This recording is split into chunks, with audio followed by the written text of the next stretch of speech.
Billionaire Charles Koch now says Hillary Clinton might make a better president than the remaining candidates in the Republican primary.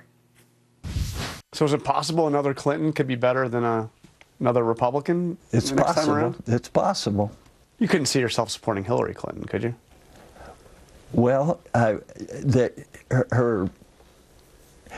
we would have to believe her actions would be quite different than her rhetoric. Let me put it that way. I like the way Jonathan Karl said that. Could you? Could you? Hillary Clinton was apparently not flattered by the implication. Clinton tweeted she is, quote, not interested in endorsements from people who deny climate science and try to make it harder for people to vote, end quote. For the last several months, Donald Trump has shown an uncanny ability, as he often has, to foresee events. This weekend, Trump did it again, before Cruz and Kasich decided to form this new alliance, or whatever it is, against him. Now we're down to 2. I call it 1.5. I now actually call it 1 because I call it a half and a half because they're both out. It's 1. That was Trump doing math for the benefit of the two fellows who added 0 and 0 and came up with a higher number than 0.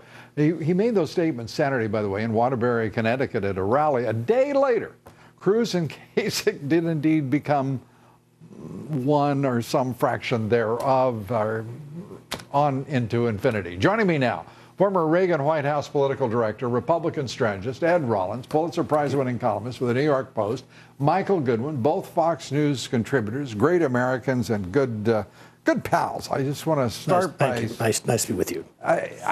Doesn't it amaze you that Trump is playing with it, but it turns out to presage what those two campaign staffs came up with a day later? He's beating them like a drum today. He's had more fun today, I think, than he's had in several weeks.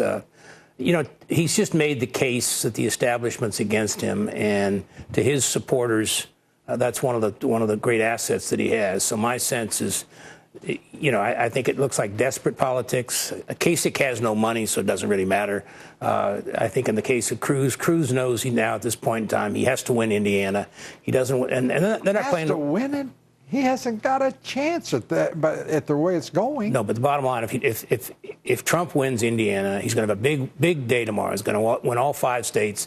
He's probably going to win 120 delegates, and as you know, Trump will. 54 of those delegates in Pennsylvania are not designated. Right. So there's 172 tomorrow, the equivalent of California.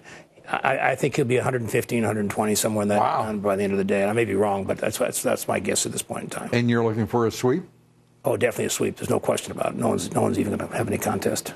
What do you think, Michael? Well, I think that New York really stunned Cruz. I believe Cruz expected to get some delegates in New York. And if you recall, Lou, the day after the New York primary, Cruz gave this long speech where he attacked the media, attacked Trump, attacked everybody.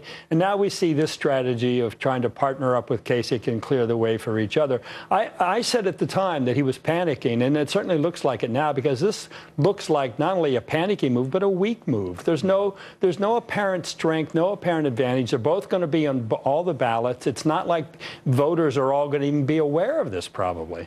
As the saying goes, I may misremember, but I believe that Cruz took off before the election to California, also was in Pennsylvania briefly, clearly giving up on New York. As we look toward the impact of this in New Mexico, in Oregon, and Indiana, is it going to have an effect, or will this blow up in the face of both? I mean, this primary season, let's be honest, has blown up in the face of both of these candidates who have now combined.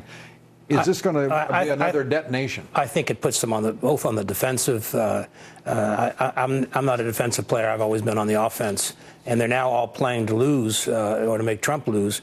And I just don't think it's going to happen. I think he's going to gain more and more momentum. And as far as Mr. Koch endorsing Hillary, which I don't think he did, he's not supported very many winners lately. I mean, the Republican Party has not had a very good list of late. And he was a big Romney supporter. So my sense is he ought to just give his money to the Senate candidates. He's been very generous in the past. Try and hold the Senate, which I think a lot of the money people are going to do. He's a libertarian. He is a guy who has a quite different agenda than the Republican Party. At least it's rank and file. But that's also true of the elites the establishment of the GOP. We're watching a divide here in the Republican Party, and I'm not talking about just nasty politics. I'm talking about you've got the money divorcing itself from the voters. You've got the voters saying the hell with the establishment proving itself incompetent over 2 previous presidential election cycles. Where is the opportunity for Trump to unite this party? I think he has to unite the party, and I think he also has to basically build a real political campaign yet. I mean, obviously the Hillary people are going to be full bore, and we need to pull that together, raise money, put structure together. And it's easier if you do it with the party than it is outside the party. Yeah, look, I think that we've talked for months about the things that Trump needs to do. He's been doing some of them. He's made real progress on the delegate count. But I think still there is this question of, can he unite the major elements of the Republican Party? Ed has pointed out recently that Mitt Romney and John McCain each got about 90 to 93% of the Republican vote, and they still lost. So I think Trump has a lot. He may get more independents than he will, almost certainly, in a general election. But you have to start with a good, solid base. I think that still remains to be done for him. What I ask, though, is where is that opportunity right now? Because he's got Manafort, this campaign is all about him. It's not about staff. It's not about Corey. It's not about Manafort. Any of the rest of these guys. You can have the best all-star team in the world. This is really about him. And I think as he gets closer and closer to putting it away, then I think you don't talk about I'm going to be presidential. You act presidential. He's got a big foreign policy speech. He has to show substance on some of these fronts.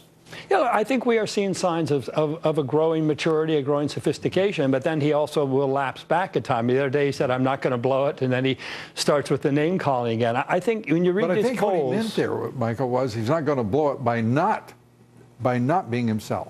Right. And I give him credit for that. Well, look, he's certainly got to win, and it's working for him. But I think if Hillary is really looking at the general election, then I think he should too. You know how I would look at it? The man's got at least 4 years to be presidential. He can be himself. Gentlemen, thank you very much. Appreciate it, Michael. Thank you. Be sure to vote on our poll tonight. The question is, does the expression 2 heads are better than 1 apply even to Cruz and Kasich? We'd like to hear your thoughts on that. Cast your vote on Twitter at Lou Dobbs. Follow me on Twitter at Lou Dobbs. Like me on Facebook and follow me on Instagram at Lou Dobbs Tonight. Links to everything at loudobbs.com.